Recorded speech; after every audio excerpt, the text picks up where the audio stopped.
Hello friends, कैसे हैं आप सब लोग। Learn and get YouTube channel में आपका स्वागत है। फ्रेंड्स, आज की वीडियो में हम बात करने वाले हैं हिंदी उपन्यास के उद्भव और विकास के बारे में। यानी कि हिंदी उपन्यास की शुरुआत कैसे हुई, इसका प्रारंभ हिंदी में कैसे हुआ, फिर इसका जो विकास किस तरह से हुआ, जो रूप हम आज के टाइम में देखते हैं इसका। सबसे पहले हम ये बात करने वाले हैं कि हिंदी उपन्यास में जो ये उपन्यास है, हिंदी साहित्य में उपन्यास शब्द का अर्थ क्या है। यहाँ पर देखिए, दो शब्द से ये मिलकर बना है। एक तो है उप, जिसका मतलब होता है समीप यानी कि पास होना, और दूसरा यहाँ पर क्या है, न्यास। न्यास का शाब्दिक अर्थ यहाँ पर क्या होता है, धरोहर। धरोहर जैसे हम जानते हैं हेरिटेज, कोई ऐसी चीज़ जिसको हम संभाल के रखना चाहते हैं, जो हमारी विरासत होती है यहाँ पर, ठीक है, यानी कि पास की कोई धरोहर। अब इसका मतलब देखिए, क्या हमने क्या कहा, इसका पूरा शाब्दिक अर्थ निकल के आता है कि मनुष्य के समीप उसकी भाषा में रखी हुई धरोहर। यानी कि जो इंसान की भाषा है, इंसान की जो भाषा है, जो हमारी हिंदी भाषी लोग हैं हम, तो हमारी जो भाषा के अंदर जो हमने धरोहर रख रखी है, धरोहर क्या है हमारी, कि हमारा बोलने का लहजा क्या है, हमारे जो गद्य शैली है, पद शैलियाँ होती हैं, ये सब क्या होती है, धरोहर होती है ये हमारी, कि हम किस चीज़ को कैसे लिखते हैं, कैसे विकास हुआ किस चीज़ का, इसमें गीत कैसे आए, और भजन कीर्तन सब चीज़ इसके अंदर शामिल करते हैं, तो ये धरोहर हो जाती है एक तरह से। और उपन्यास क्या है, उपन्यास में हम क्या लिखते हैं, एक तरह से हम बीती हुई जो बातें होती हैं उसको बयान कर रहे होते हैं, पर उसका हम बखान कर रहे होते हैं, बता पूरी कहानी जो होती है उसको हम बता रहे होते हैं। तो इस तरह से ही उपन्यास इसको कहा गया है यहाँ पर, ठीक है। उपन्यास क्या है, यहाँ पर हिंदी की जो गद्य शैली है उसका हिस्सा कहा जाता है इसको। गद्य शैली क्या होती है, इसमें हम कहानियाँ लिखते हैं यहाँ पर, या कोई हम लिखते हैं लेख लिख रहे हो, पत्र लिख रहे हो, ये सारे गद्य शैली के अंदर आते हैं। वहीं पर अगर हम पद शैली की बात करें, इसमें गीत होते हैं, इस तरह की चीज़ें जो होती हैं ये पद शैली होती है यहाँ पर।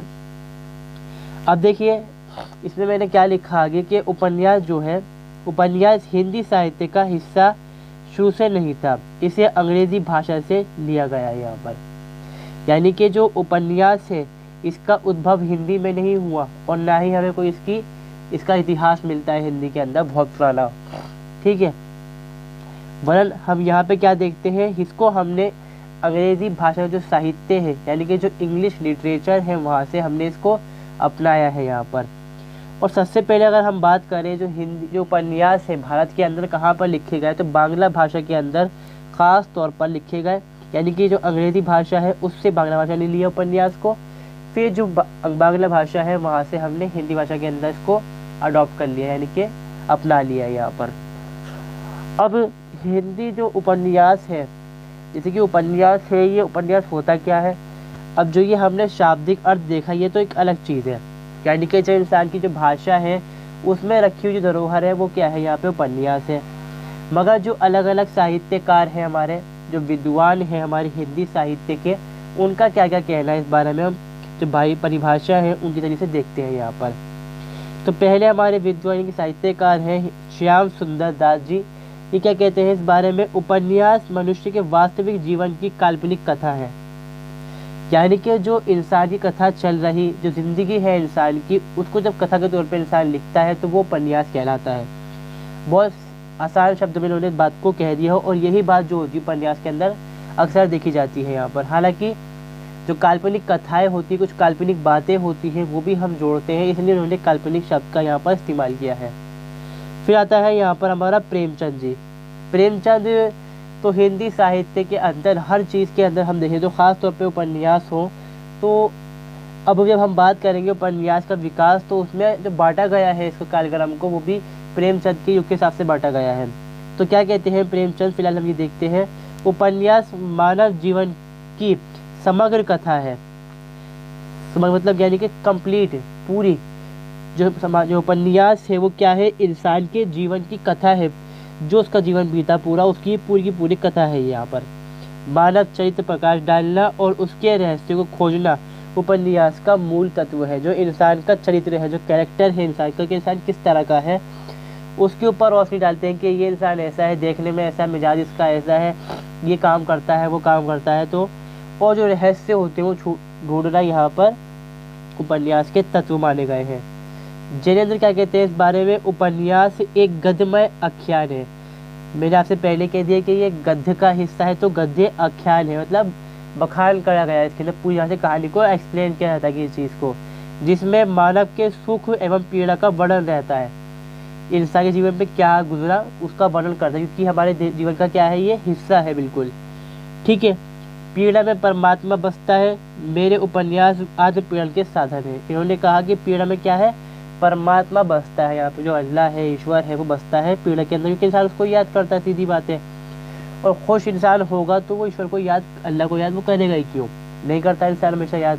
तो वो यही बात को कह रहा है यहाँ पे जिनेंद्र जी। मेरे उपन्यास आत्मपीड़न के साधन है। उन्होंने कहा कि जो मेरे उपन्यास है वो आत्मपीड़न के साधन है, कि इंसान अपने जो परमात्मा है उसके नज़दीक पहुँच पाए यहाँ पर। तो ये चीज़ हमारी यहाँ पर होती है, परिभाषा है इसकी पूरी। फिर आता है यहाँ पर कि हिंदी भाषा का या हिंदी साहित्य में पहला उपन्यास कौन सा लिखा गया। ठीक है।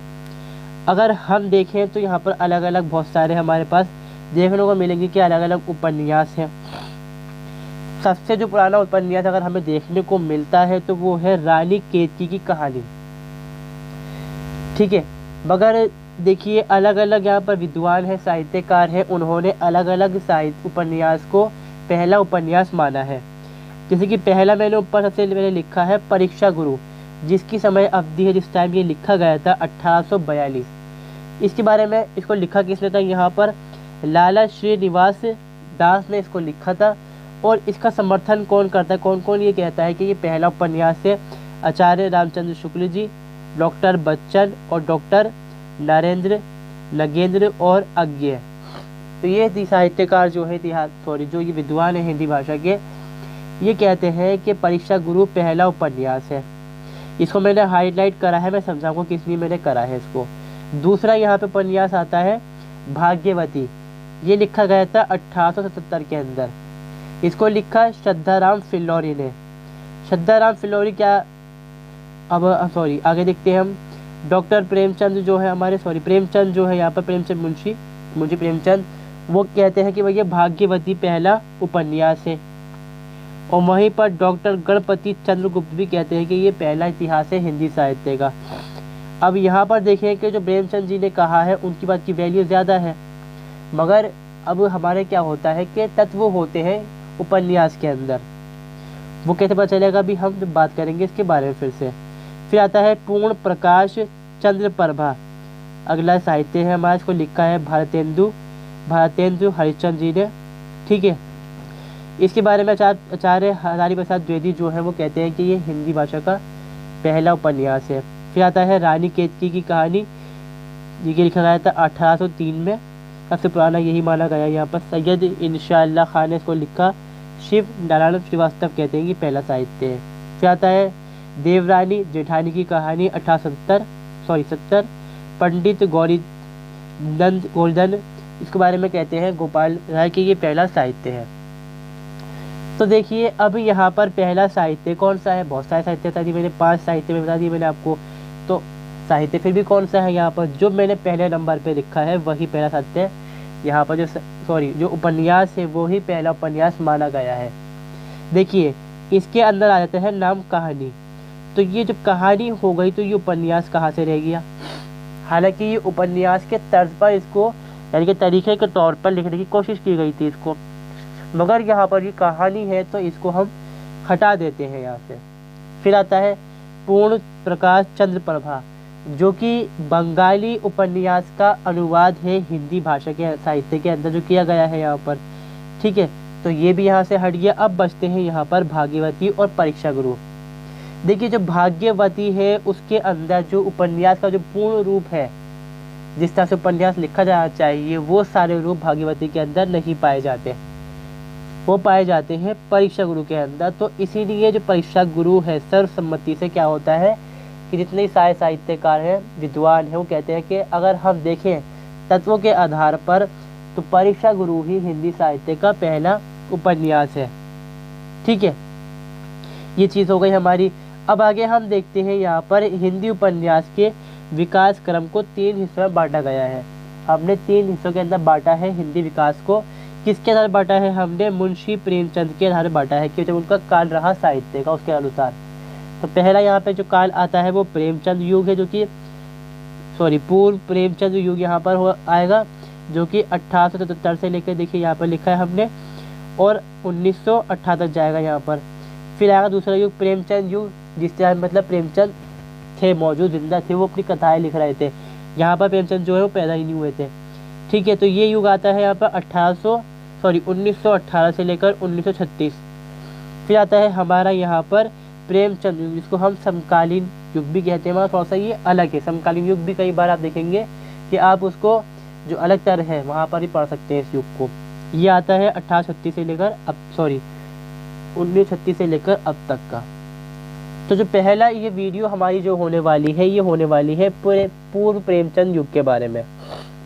तो दोस्तों, मैं आपसे एक बार फिर से उम्मीद करता हूँ कि अगर आपको ये वीडियो देखी हो आपने यहाँ तक, तो आपको वीडियो समझ में आ रहा हो, तो वीडियो को लाइक कर सकते हैं आप। चैनल को भी ज़रूर सब्सक्राइब करें। अगर आपको वीडियो अच्छी लगे तो कमेंट सेक्शन में उसमें अपनी जो राय है आप ज़रूर दें, यार बात अपनी बात को जो चाहे कहना कह सकते हैं। ठीक है, अब पहला हमारा आता है यहाँ पर पूर्व प्रेमचंद युग। पूर्व प्रेमचंद युग जब की बात है, जब प्रेमचंद जी ने हिंदी साहित्य में अपना योगदान देना शुरू नहीं किया था। ठीक है, क्योंकि उससे पहले, हिंदी से पहले प्रेमचंद जी उर्दू के अंदर लिखते थे अपने साहित्य वगैरह में, जो उनका अपना लिटरेचर था उर्दू का, उसके अंदर उनकी आपको चीज़ें मिलेंगी पढ़ने को। तो फिलहाल यहाँ पर क्या है कि जो प्रेमचंद युग है, पूर्व प्रेमचंद युग जो है, उसके अंदर विषय कौन से रहे, किन किन विषयों के ऊपर उपन्यास लिखे गए और विशेषताएं क्या रही उनकी, दो चीज़ें यहाँ पर आ जाएंगी इसमें। तो पहला यहाँ पर हमारा होता है सामाजिक उपन्यास। हालांकि जो पूर्व प्रेमचंद युग जो है, उसके अंदर ज़्यादातर उपन्यास कौन से लिखे गए थे, प्रेमाख्यान और ऐसे उपन्यास लिखे गए जो कि मज़े के लिए हो लिखे गए हो, मतलब इंजॉयमेंट करने के लिए लिखे गए हो, या फिर खासतौर पर जो प्रेमाख्यान हो। मगर सामाजिक उपन्यास तिलिस्मी, एयारी, जासूसी, प्रेमाख्यान और ऐतिहासिक उपन्यास भी देखने को मिलते हैं। सामाजिक उपन्यास में क्या किया गया है यहाँ पर, सामाजिक उपन्यास में ये दिखाया गया है कि जो समाज के अंदर, भारतीय समाज के अंदर जो बुराइयां हैं, उनको जाहिर किया गया था इन उपन्यास के ज़रिए से।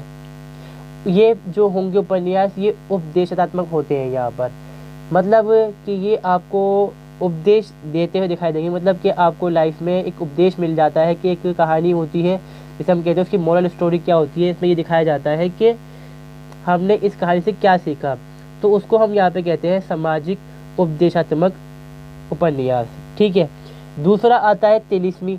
तिलिस्मी तो आप जानते ही होंगे, जो रहस्यमय कहानियाँ होती हैं, जो उन पे लिखा था कि इस कहानी में ये रहस्य छुपा है। तो उपन्यास आज भी बहुत आते हैं और बहुत ही फेमस है, ये लोग बहुत ज़्यादा पढ़ते हैं ऐसे उपन्यासों को। फिर आता है एयारी। एयारी मतलब ये उपन्यास, ये हिंदी भाषा के अंदर ये आता है कि जिसमें हम दिखाया जाता है कि रूप बदल बदल के इंसान कुछ काम कर रहा होता है। यहाँ पर अय्यारा जो शब्द है उसका मतलब होता है कि जो रूप बदल के अपना काम करता है। यहाँ पर जासूसी उपन्यास, जिसमें हम देखते हैं कि मर्डर की कहानी होगी, खून की, किसी ने किसी को खून कर दिया और निगरानी करना, जासूसी करना, इस तरह के उपन्यास लिखे जाएंगे। प्रेमाख्यान में क्या है, जिसमें दो व्यक्ति की कहानी हो सकती है, एक नारी है, एक नर है, जिनके बीच में प्रेम है, उसके बारे में कहानी आ गई। ऐतिहासिक में जो हमारा इतिहास है उसको बखान किया जाता है यहाँ पर। तो पहला हम देखते हैं हमारे जो हिंदी साहित्य के पूर्व प्रेमचंद युग के जो सामाजिक उपन्यास हैं वो कौन कौन से हैं। यहाँ पर श्रद्धाराम फिल्लौरी का पहला उपन्यास आता है यहाँ पर, इसका नाम है भाग्यवती, जिसको हमने बताया था कि दूसरे नंबर पे मानते हैं यहाँ पर प्रेमचंद जी मानते हैं कि ये पहला उपन्यास है हिंदी साहित्य का। इसमें क्या दिखाया गया है, इस उपन्यास की जो नायिका है अपनी बुद्धि का परिचय देते हुए अपना और अपने परिवार का जीवन सुखमय बनाती है। भारतवर्ष के नागरिकों को गृहस्थ धर्म की शिक्षा से अवगत कराना भी इसका एक उद्देश्य है। इसमें दो चीज़ें दिखाई गई हैं कि जो भारतीय नारी है वो कितनी सशक्त है अपने आप में, मतलब कितनी पढ़ी लिखी है और कितनी जिम्मेदार भारतीय नारी होती है कि वो अपने घर को भी संभालती है और यहाँ पे दिखाया गया है कि अपनी ज़िंदगी भी बेहतर कर डालती है वो, और जो घर वाले हैं उनकी जो ज़िंदगी है उसको भी बेहतर कर डालती है वो। और इसमें ये उपदेश दिया गया है कि जो भारतीय नारी है उसका गृहस्थ धर्म क्या है, मतलब घर का धर्म क्या बनता है कि वो अपने घर को भी संभाले और जो अपने लिए भी काम वो करे। फिर आता है श्रीनिवासन दास जी का परीक्षा गुरु। ठीक है, इसमें एक लड़का दिखाया, जो नायक दिखाया है, इसका नाम होता है मदन मोहन। ये एक लड़का होता है, रईस लड़का, ये क्या होता है कि अपने दोस्त की कुसंगति के अंदर पड़कर क्या होता है कि ये पैसा पानी की तरह बहाता है। जो इसके दोस्त हैं वो उसको खूब लूटते हैं। जो अच्छा दोस्त होता है इसका, जिसका अच्छा दोस्त होता है वो उसका साथ देना चाहता है, मगर ये ठुकरा देता है अपने अच्छे दोस्त को यहाँ पर। और जो बुरे दोस्त होते हैं जो उसको लूट रहे होते हैं, ये उनकी संगति पकड़ लेता है, मतलब कि बैठता रहता है उनके अंदर। और आखिर में क्या होता है, ये अपना जो माल दौलत सब कुछ होता है वो खो देता है। फिर जो उसका अच्छा दोस्त आता है वो इसके पास आता है, वो इसकी सहायता करता है, और जो खोई हुई चीज़ें होती है, जो छीन होती हैं चीज़ें से, वो इसकी हेल्प करके मतलब मदद करता है वापस उनको हासिल करने में। तो ये वही चीज़ है कि समाज के अंदर दिखाया गया है, उपदेश दिया जा रहा है, सामाजिक परेशानियों को दिखाया जा रहा है कि समाज में लोग कैसे कैसे मौजूद हैं। यहाँ पे दिखाया गया है कि औरत कितनी ताकतवर है, और मतलब कितनी औरत के अंदर हिम्मत है, उसने किस तरह से काबिलियत है, उसने अपने काबिलियत के जरिए से अपने घर बार को संभाल लिया। और यहाँ दिखाया जा रहा है कि मदन मोहन डाकण का कितना घमंडी या फिर हम कह सकते हैं कि बेवकूफ़ इंसान है कि उसने अपने बाप की जो कमाई है मेहनत की उसको उड़ा दिया अपने दोस्तों के पीछे। फिर आता है यहाँ पर बाल कृष्ण भट्ट का नूतन ब्रह्मचारी, किशोर लाल गोस्वामी का हृदय हारिणी, राजकुमारी त्रिवेणी आदर्श, क्षति पुनर्जन्म आता है। फिर इसके बाद लज्जा राम मेहता का परतंत्र लक्ष्मी, और कार्तिक प्रसाद का दीननाथ। इसमें सारे जो उपन्यास है सबका जिक्र करना जरूरी नहीं है, परीक्षा के लिए आपके ये 2 उपन्यास ही खास रहेंगे यहाँ पर। फिर आता है आखिर में राधा कृष्ण दास का निसहाय हिंदू कल्पता और विधवा विपत्ति। तो ये हमारे हो गए यहाँ पर सामाजिक उपन्यास। फिर आते हैं हमारे यहाँ पर तिलिस्मी उपन्यास या फिर जो एयारी के उपन्यास है। तिलिस्म क्या होता है, जैसे वही चीज़ होती है, इसमें इंसान अपना जो रूप है, जो भेष है, उसको बदल लेता है यहाँ पर। और ये एयारी या तिलिस्मी जो हमने उपन्यास लिए, ये फारसी कहानियों के अनुसरण से इसको लिया है हमने। जो फारसी में कहानियाँ होती थी पहले टाइम में, जिसमें दिखाया जा रहा है कि वो ये एयारी है, कि इंसान दिखा रहा है कि वो बदल के अपने काम निकलवा रहा है, लोगों से काम कर रहा है, तो वो चीज़ दिखाई गई है। इसमें आता है पहला देवकीनंद खत्री का, जो कि खास है, और यही इसके अंदर और आपको लिखना हो परीक्षा में तो यही आपके लिए काफ़ी है यहाँ पर। जिसको ठीक है, इन्होंने कौन सा लिखा है यहाँ पे, चंद्रकांता और चंद्रकांता सप्तती, इसको लिखा गया था 1891 में। ठीक है, और ये रचना यदि परम मशहूर हुई, जैसे मैं बताया ना आपको कि जो लोग पढ़ते हैं वो पढ़ते हैं यहाँ पर तिलिस्मी चीज़ें, कि जादुई चीज़ें पढ़ते हैं, जिसमें फेल के दिखाया जाता है। इसमें जो लोग हैं उनको पढ़ने में आता है मज़ा। ठीक है, जो भारतीय जनता है उसको चाहिए मनोरंजन, उसको इतिहास से कोई ख़ास फ़र्क नहीं पड़ता। जो समाज के उपदेश होते हैं उसको फ़र्क नहीं पड़ता ज़्यादा इन चीज़ों से, उनको फ़र्क पड़ता है मज़े की चीज़ों से। तो ये फेमस इतना ज़्यादा हुआ यहाँ पे, इतना ज़्यादा लोकप्रिय हुआ कि जिनको हिंदी पढ़नी भी नहीं आती थी उन्होंने भी इसको पढ़ने के लिए हिंदी पढ़ना सीख लिया, बताइए। ठीक है, कोई बात नहीं, फिर हम देखते हैं क्या होता है यहाँ पर। फिर अगला जो उपन्यास है वो हमारा आता है जासूसी उपन्यास। जासूसी उपन्यास में जिसमें डिटेक्टिव को दिखाएंगे। ठीक है, ये हमने कहाँ से ली, पर जो पश्चिम की पुलिस खोजों से हमने इसकी प्रेरणा ली यहाँ पर। इसमें जो खास उपन्यास है वो कोर्स के लिखे हुए यहाँ पे गोपाल राम गेहमरी के लिखे हुए। इसमें जासूस की चोरी, जासूसों पर जासूस, किले में खून, खूनी खोज, अद्भुत लाश, गुप्तचर, बेकसूर की फांसी। ठीक है, तो ये आगा गोपाल लाल गेहमरी के। फिर आता है यहाँ पे रामलाल वर्मा का पुतली महल। तो ये जासूसी दिखाया गया, मतलब कि पुतली महल है, मान लीजिए इसमें दिखाया गया कि महल के अंदर क्या चीज़ है। अब जासूस ने चोरी कैसे करी, और खून जो हुआ किले के अंदर उसकी जासूसी करनी हुई, किसने खून करा, कहाँ से आया, क्या हुआ, ये सब चीज़ें कहानी दिखाई जाती है इनके अंदर। फिर आता है हमारा यहाँ पर प्रेम आख्यान उपन्यास, जिसमें प्रेम आख्यात्मक मतलब जिसमें प्रेम की कहानी दिखाई गई हो 2 व्यक्तियों के बीच में। ठीक है, जैसे कि इसमें लिखा है कि सामाजिक उपन्यास को छोड़कर अधिकांश अन्य सभी उपन्यास का विषय प्रेम ही होता था यहाँ पर। तिलिस्मी और एयारी उपन्यासों में भी प्रेम के अतिरिक्त रूप के प्रदर्शन होते थे। मतलब तिलिस्मी है, इसके अंदर प्रेम को दिखाते थे डायरेक्ट, या फिर हम कहते हैं ना अप्रत्यक्ष रूप से प्रेम को शामिल कर लिया जाता था इनके अंदर। इनके अतिरिक्त किशोर लाल गोस्वामी ने भी प्रेम के अतिरिक्त लीलावती, चंद्रावती, तरुण तपस्विनी आदि उपन्यास में भी प्रेम को आश्रय लिया है। अब आता है हमारा यहाँ पर ऐतिहासिक उपन्यास। ऐतिहासिक उपन्यास यहाँ पर वो है जिसमें हम अपने इतिहास का बखान करते हैं, जांच करते हैं इतिहास की, हमारे इतिहास में क्या चीज़ हमारे पास थी और हम किस हाल में आज के वक्त में हैं।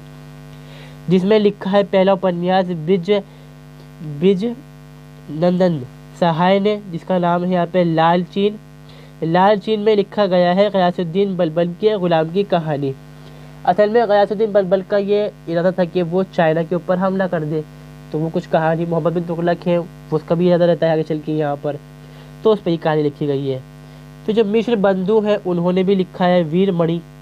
किशोर लाल गोस्वामी का है यहाँ पे राजकुमारी, तारा चपला, लखनऊ की कब्र, आदर्श रमणी, हृदय हारिणी, ताराबाई, रजिया, पन्नाबाई, ये लिखे हैं किशोर लाल गोस्वामी ने। ठीक है। प्रेमचंद के जो पूर्ववर्ती उपन्यासों में अनौपचारिक तत्वों का अभाव था।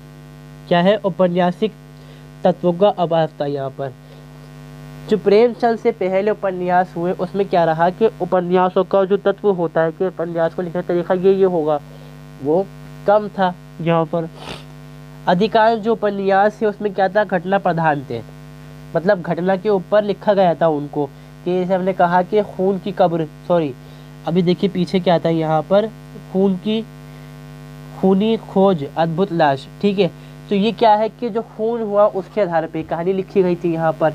मगर जब हम देखेंगे जब प्रेमचंद युग आएगा तो वो हो जाएगा यहाँ पर जो घटना प्रधान है, एक यहाँ पर एक होता है कैरेक्टर के बेस के ऊपर लिखा जाता है, जिसमें हम कहते हैं कि किरदार के आधार पे वो लिखे जाएंगे फिर यहाँ पर। तो उपन्यास क्या है, घटना प्रधान, मनोरंजक, कौतूहल वर्धक होते थे। फिर भी आगे के युग में के लिए उपन्यास पाठकों को तैयार करने का श्रेय इन्हीं उपन्यासों और उपन्यासों को है। इसमें ये कहा गया है कि हालांकि ये जो थे घटना प्रधान थे, यहाँ पर किरदार के आधार पर कुछ नहीं था यहाँ पर, फिर भी इससे क्या हो जाए कि उपन्यासकार आए, उन्होंने सीख ली और आगे फिर विकास इसका होता चला गया आज के वक्त में। देवकीनंदन खत्री को की व्यवहारिक भाषा को ही प्रेमचंद ने अपना आधार बनाया। अब देखिए कि प्रेमचंद जो कहानियाँ लिखी, जो उपन्यास लिखे, वो कहाँ से लिए उन्होंने, जो देवकीनंद खत्री हैं उनके जरिए से। फिर आता है इसके अतिरिक्त गंगा प्रसाद गुप्त कृत पृथ्वीराज रासो, जयराम दास गुप्त कृत रंग में भंग, माया रानी कश्मीर का पतन, ब्रिजनंदन सहाय कृत लालचीन आदि प्रमुख है। ये वो साहित्य हैं जिनके आधार पर है प्रेमचंद ने अपने साहित्य लिखे, मतलब सीख लिए उन्होंने वहां से। ठीक है, तो ये हमारा होता है पूर्व प्रेमचंद युग का हिंदी उपन्यास, कैसे उसका विकास हुआ। ये हमारी वीडियो यहाँ पर कंप्लीट होती है। कैसी लगी आपको वीडियो? अगर वीडियो आपको ज़रा सी भी सहायता मिली हो आपको हमारी वीडियो से, प्लीज़ वीडियो को लाइक करें। चैनल पे अगर पहली बार आए चैनल को आप सब्सक्राइब करते हैं। ठीक है, मिलते हैं हम किसी दूसरी वीडियो में जिसमें हम बात करेंगे अपने प्रेमचंद युग के बारे में। वीडियो देखने के लिए धन्यवाद।